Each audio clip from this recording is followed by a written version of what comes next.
So Santa Iya may trabaho sa akong Banabels. Busy siya. Ako pod diri magbutang kog kahoy.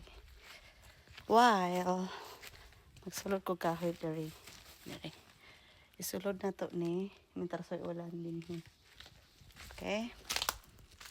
Ooh, the sunset.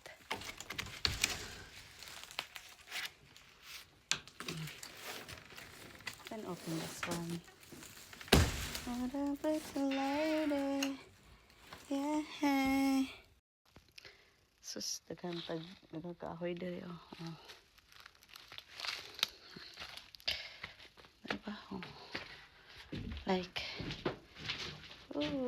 ipangbutangan naman ni habit diri pero ato lang puding butangan diri. Interest wala siya ulan. Kaya mag-ulan man siya good. Di na ta makabutang.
Diba?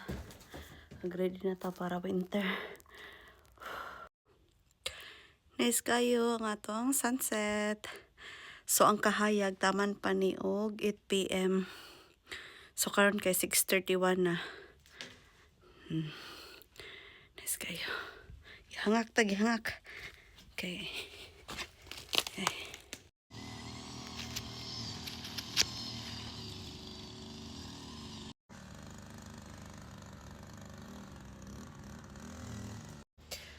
Gosh, daghan na tag natapok.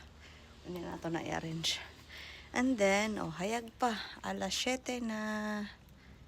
Napay sunset. Makita.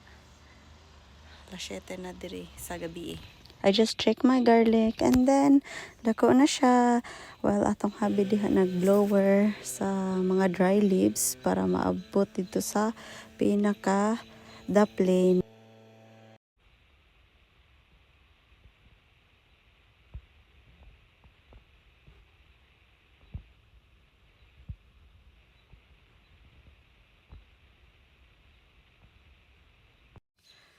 Umana.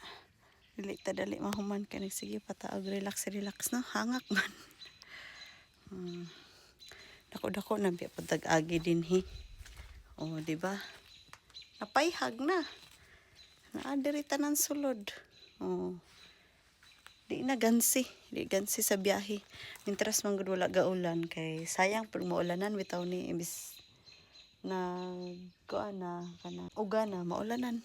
So it's better nga ato ning hinahinayon og pasulod kay para mauga gyud siya taman-taman sa winter. So mag-start ang winter mga December. So tas patag time.